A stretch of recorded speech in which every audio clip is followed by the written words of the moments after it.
Hey, what's up guys, Totallydubbed here, and today I'm doing a video review on the HyperX Alloy Elite RGB because everyone needs more RGB in their lives. So here's the keyboard in the background, as you can see. Now you might be wondering, first of all, one, how much does it cost? Secondly, where can I buy it? And thirdly, what's so special about the Elite RGB versus the Elite and versus the Alloy? Now I'll go through all of those as you requested. I know you definitely were asking those questions. Anyway, this keyboard can be found for around £150 in the UK. In the US, it's around $170. I know it's very expensive. The non-RGB version can be found for around £110. And then the Alloy FPS version can be found for £90. I'll link down in the description all of which I've mentioned, and also my review of the Alloy, the HyperX Alloy, which I really rated, and I still think it's one of the best keyboards you can find for around £100. So now, why would you be spending £150 on this keyboard? Now, first of all, versus the Alloy, you get a wrist rest, you've got dedicated media controls, and you've got an extra set of keys, which you also got on the Alloy, but it's a little bit different. Then the Elite RGB over the normal Elite adds RGB keys, as the name would suggest. So that's what you're paying an extra £50 more, essentially, over the normal Elite, around £40 more, sorry, over the normal Elite, and then a little bit more over the Alloy FPS. So arguably, is this the most expensive, or is this one of the best mechanical keyboards on the market? And here in this video I'm going to try and find out. When I say try and find out, I've already done my test, but let's just make it cool and like you guys keeps you guys guessing. Anyway, now, in terms of its competitors, its main competitor is definitely the Corsair. So Corsair offer the Corsair Gaming K70 Lux, has the same Cherry MX Red RGB keys, and can be found for around £145, so very competitively priced.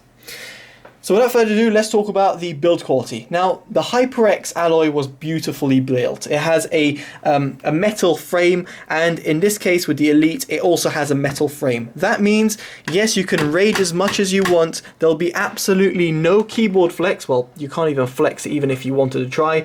And no matter how much you rage and type on this keyboard, it's not going to concave in any way. It's built like an absolute tank. A military tank could probably drive over it, don't quote me on that, but it is very well built.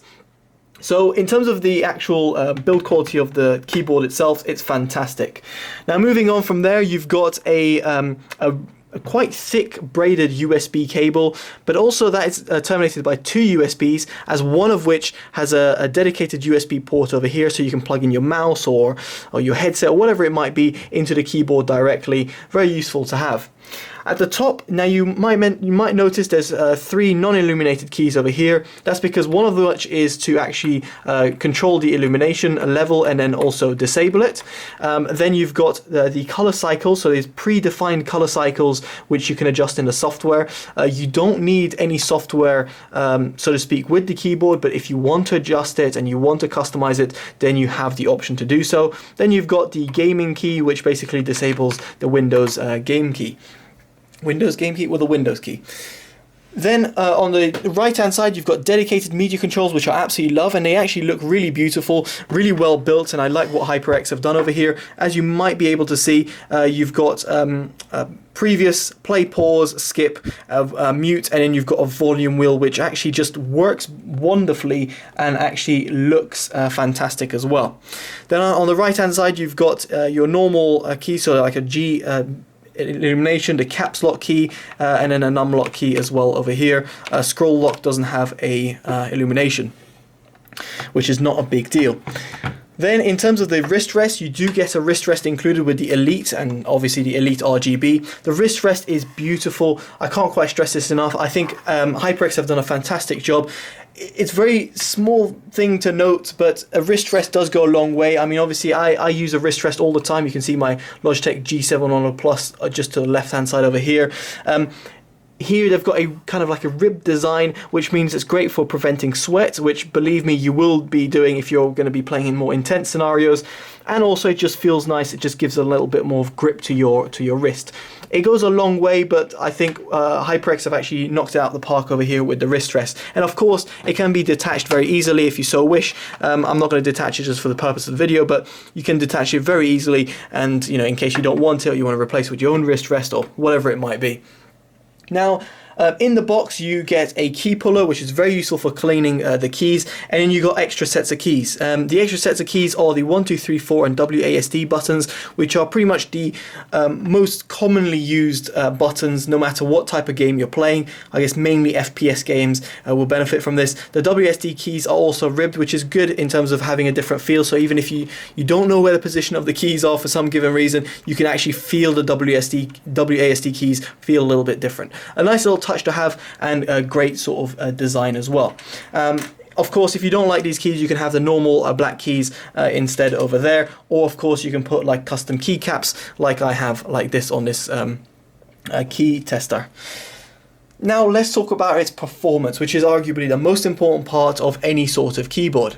Now this has Cherry MX Reds inside. Now if I just disable the illumination so you guys can see, it has Cherry MX Reds. Now Cherry MX Reds are very nice, they're soft, they don't have a tactile bump, they're a linear switch, which means that they're very easy to press, and if you're going to be tapping a lot on your keyboard but don't want to have this kind of clicky-esque feel, then Cherry MX Reds to me are the go-to switches to have. Of course it all varies. I mean, in my case, if I just pan you around to my custom G710 Plus, that's using Cherry MX Browns with also Max Keyboard translucent keys on top as well. Shout out to Iron Man over there. But yeah, anyway, it's got different keys. Now for me, MX Browns are the go-to because I like typing and I want something to have a little sort of like a feel to it.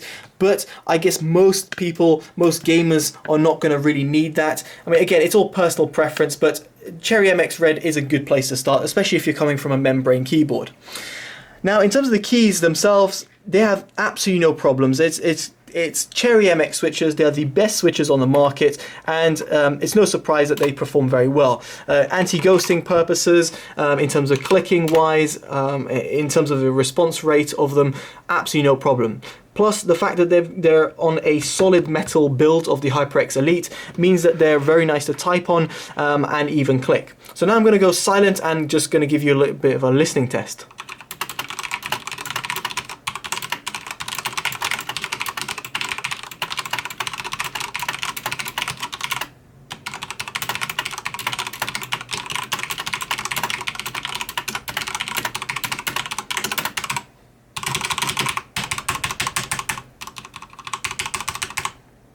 So there you go, a quick listening test and a raging test as well. So as you were able to hear, there's no sort of feedback or bounce back that's coming back from my desk or even the keyboard itself, as I said, because of the solid metal build quality. And the keys themselves, they don't have a wobble or any sort of give. In terms of the keys, the keycaps themselves, they're relatively well made. They're not double shot ABS, but they're relatively well made. They've got a decent weight to them, and I have no sort of complaints about them. Obviously, in the long run, if you use them every single day, you might notice in 1 or 2 years, like I did with my Logitech keyboard, that the keycaps, the plastic over here starts giving way. But that is the case on every single keyboard that I've come across, so just bear that in mind. You can buy custom keycaps very easily, and really cool ones at it as well. So performance-wise, no problems. Typing-wise, no problems. And what about gaming? In terms of gaming, it goes very much hand in hand with the performance of the typing and how well the key responds. No problems. Fantastic. Works great. No problem with ghosting, as I said, so you can be multiply clicking keys and not experience any sort of lag or delay or whatever it might be that you will experience on a membrane keyboard.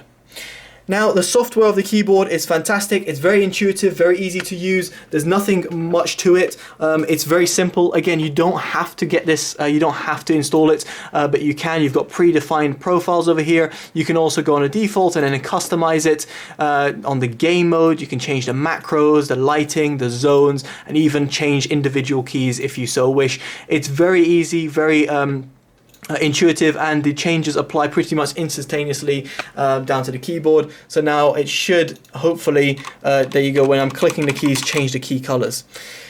So that's pretty much it. That's how the keyboard is. What do I think about it? Well, in all honesty, in comparison to the Corsair, I think this is it's much better built.